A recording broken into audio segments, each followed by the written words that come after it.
let us think about what this really means. If a child is born in poverty, does that child deserve less education? I am asking some questions to the thinkers.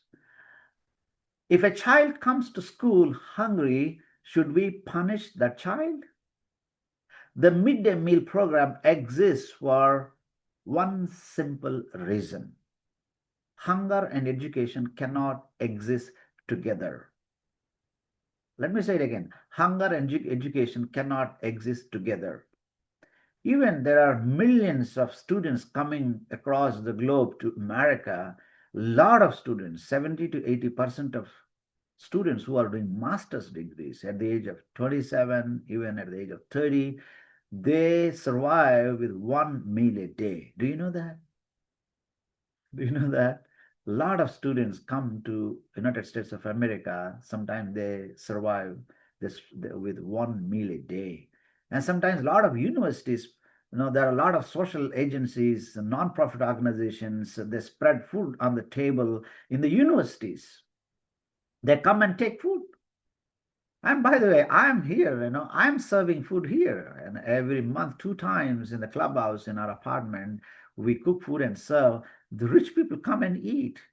When you provide food, it is not an abomination. You are serving humanity. There is a slogan in our Indian culture is Annam Parabrahmam. Providing food is, I don't agree with that theological statement, but just to make that statement, I don't believe that statement. Annam is not Parabrahmam, but Annam is just Annam, means food. Food is not God. But food is essential for us to survive and sustain. Particularly children need nutritious food. So the truth about the midday meal program, the school meal program in India is one of the largest program in India. It's, it's not your money. The government is wasting a lot of other money. Giving food to children is not a waste. What sarcastic statement my friend has done. The family sometimes could not afford even one proper meal per day. These poor children, particularly in Andhra Pradesh and the southern part of India, the government schools are filled with poor children. They can't afford education. Anyway, many people have made videos on that. I don't want to talk much on that, but I want to talk on sociological aspect. I'm a sociologist. I did my master's in social work at Acharya Nagarjuna University there in Andhra Pradesh. And I'm a religious man because my religious preacher, Garikapati, and I'm also a professor in theology. I did my PhD in religion department and theology at one of the prestigious A-grade universities in India, University of Mysore. I did my master's in religion and philosophy from Madurai Kamaraj University, and I studied, across the globe in several universities, and even in America, I did my library research at Yale Divinity School, one of the prestigious schools here. With that authority, I am talking here. My friend Garikapati, let me tell you. So midday meal we should not mock at it. Maybe you may have a problem with the egg. That's okay. If you are a vegetarian, if you have a problem with the egg, and I plead you, my friend, at least give a spoon of ghee. The poor people are not fortunate to have. Maybe you may have a cups of ghee at home every day. You may have a cup of ghee. That's okay. At least you give a spoon of ghee if you have a problem with the egg. The reason I made this video, Theology of EGG, there are some people who have a problem with the food, non-vegetarian. Problem is egg. That's okay. If you have a problem with the egg, at least give some ghee. Suggest to the government to provide ghee. Protein, iron, vitamin B12 is in eggs. Nutrition scientists widely recommend eggs for children. By the way, it's a very quite interesting thing. I was doing my 10th grade. This incident happened, I think, in the 1986 or 7. I don't remember exactly. During my 10th grade time, I went to visit my cousin who lives near to Karimnagar. My mother has 7 sisters. My mother is the last one. All her 6 sisters have so many children. Sometimes in the home, when everybody come home, we used to cook food for 50 people. It's a big family. One of my cousins, my mother's one of the sister's son, is a temple priest in a town near to Karimnagar. He has 20 temples. Still today, he's alive. His children are taking care of those temples, and it's a big family. I remember at either 10, when in my 10th grade, when I went, he instructed his children were small that time, asked them to go to a very far away provision store, bring eggs. He doesn't eat eggs outside, but he brought the eggs because nutrition is essential. No, when he comes home, different places, he cook different nutritious food. If you have a problem with the theology of the yes, my brother had a problem because of the sociological pressure. As a temple priest, you should not eat. But you need a nutrition at home, you eat. I know there are a lot of people do that. That's okay. If you have a problem with the egg, provide a ghee. That's what I want to say. We should not make small things so complicated. We are mocking nutrition itself when we say egg is a problem. Are we mocking the poor children? Sometimes when we are rich, when we have enough on our table, we don't understand the struggle, the pain, the agony. India, sometimes the rich people cannot understand, not only in India, even in US or anywhere here, rich people don't understand the pain of the hunger. And people are across the world marginalized, harassed, helpless. For such people, a single meal matters a lot. So what I wanted to say, the deeper issue here is a class privilege issue. I'm touching a little hardcore issue. You may not like it. Let me tell you, it is reality. Where it's not the theology of yet. The problem is not with the egg. The problem is the social, class-oriented social dynamics involved in any society. Now we must discuss something uncomfortable here. Sometimes people who grew up with privilege cannot understand poverty. If you don't have a food, you will understand that. Lot of upper caste privileged children who are poor, they're coming to these government schools and having the midday meal a great blessing for them. It's not the class, it is the poverty that matters a lot. If you always had food at your table, you may think meals in school are unnecessary. Maybe Garikapati is the richest man. He has a lot of meal and a lot of food. There's millions and millions of devotees across the world. They will bring food. He doesn't know what is the pain and the hunger, how it affects. But millions of children in India come from families where daily food is uncertain. Very quite interesting. I don't understand why this rich people support. There are a lot of people are supporting him. Let's listen here. I had a respect to this doctor during COVID time. He made so many videos. His name is Mukherjee, but he made some sarcastic statements. Let's see what he says. ఇప్పుడు గరికపాటి గారికి క్షమాపణ చెప్పాలా? ఆయన తప్పు చేసినట్టేనా అంటే ఆయన చెప్పింది తప్పే, కానీ ఇక్కడ ఆయన క్షమాపణ చెప్పాలా వద్దా అనేది అంతా అనవసరం. What is he having a brain, a doctor? He says, initially he supported him. What he said is right.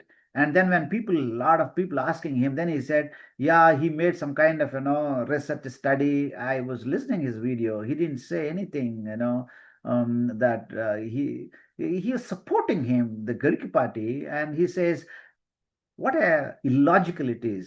He says, the Mukherjee says, Garikapati said wrong things. And says, why should he say sorry? That's a kind of rich people's attitude. The rich people should not say sorry. Rich people, whatever they say, whatever they do, that is brand, that is accepted in society. It's very, very pathetic situation sometimes. It's not fair. It's not fair. No, no. But millions of children in India come. Not only Mukherjee. I saw so many people. There are a lot of people. Some of them say there is an attack on Garikapati. Now this is all a sociological issue. They just pinch and then slowly make it a big. Now they started this, and ultimately the issue is they want to stop this privilege of having meal at school. That's the strategy of this oppressive community, or the when I say community, I'm talking about the economic community. Those who are rich, they don't want the poor people to come and be equal with them. The people who are on a higher level, they don't want the marginalized, the harassed, and the helpless come to the table and learn science, mathematics, and become competitive. This is there in the culture, in the ancient texts and scriptures. This story goes well with this education. This Ekalavya coming from a Shudra community. In those days, Shudras were not fortunate to come and study in the school. This boy comes to the guru, the teacher, and then asks, I want to learn. He was thrown out. And he had a great desire. He was hiding behind the trees, and somehow he observed how guru is teaching how to handle the weapon and how to shoot. And then he became so skilled, and he mastered the education. And then the guru understood that this guy, underprivileged, poor, the poorest of the poor, could get this skilled education. He doesn't want this poor child to come up in life. Guru Dakshina, they call it in those days. When the student learns some skill, he has to give a gift. The teacher asked us a very cunning gift. What is that? You give your right thumb of your hand, cut it and give it to me as your special gift for me as a teacher. And that Ekalavya cut his finger and gave, so that he cannot, shoot the arrow, and he cannot do that. What is the attitude? The poor person who learned that skill should not use it. Poor people should not come to the competition to the rich. We have only two classes, two caste groups in the globe. One is the rich and the other one is the poor. I'm not talking about the casteism in India. It is a reality, but I'm talking much more than that caste system. Only two things. One is rich and the poor. There's battle between the rich and the poor. And when education becomes accessible, social hierarchies begin to shake. Education has the power. I'm so fortunate to listen to Abdul Kalam. When my children were studying in Bangalore United International School, before his death, 1 or 2 months before his death, Abdul Kalam came to that school in Bangalore. I was fortunate to sit just at the front row and listen to this great, amazing man. He said, education gives you wings to fly. Education gives to wings to fly. The rich people know that truth. That's why they want to chop off the wings of education to the poor. And today I am here at Fort Worth, Texas, in America. My children are studying here. Abdul Kalam's statement is true. My PhD education gave me wings to fly and come up to this stage. And today I travel and I could talk. I can articulate myself. I'm an author. I have written 72 books. Last night I published my 72 book. The 70 more than 70 books when I wrote. I understand the wisdom that I got is a divine providence from God, but at the same time, the education process that taught me the critical thinking and to understand, analyze, and to grow. The rich doesn't want the poor people to come to that stage. So that's a problem today. It's a sociological problem. Education breaks oppressive structures. Education breaks the oppressive structures. Knowing that fact, Ambedkar, he introduced education. Today, the I think the rich people understood the dynamism of education. That's why they wanted to somehow chop off the privileges that are coming to the poor. Is really about it? Is it really about the food? No. Or is it about who gets to be educated? The rich people want education only for them. They don't want the poor to come and sit next to them. That's a problem. Let me conclude with a global perspective. School meals programs are not unique in India. Many countries provide food to the students. Even wealthy nations provide, as I said. America provides because education experts worldwide understand a simple truth: a hungry child cannot learn. A hungry child cannot learn. Feeding children is not charity, my friend. Feeding children is not charity, it is love. When you feed children, you are translating theology into praxis. Let me say it again. When you give food to the poor children in the school, you translate your theology into praxis. It is public policy. It is an investment in the future. When you give good food to children, you are investing to the future. Let me ask a simple question before I conclude. If a child comes to school because of food, and that food helps them stay in school, and that school gives them education, then what exactly is the problem? Hunger brought them to the classroom. Hunger brought them to the classroom. Education will keep them there. Education keep them there. In conclusion, a society should be judged by how it treats its weakest members. A society must be judged by how that society treats the weakest person. If you are able to treat the weakest person with dignity, with appreciation, if you extend your love to the underprivileged, unfortunate, harassed, and helpless, there is a meaning for your theology. Otherwise, your theology is demonic. Your theology is an oppressive theology that one day you need to face the consequences for that. So, my friend,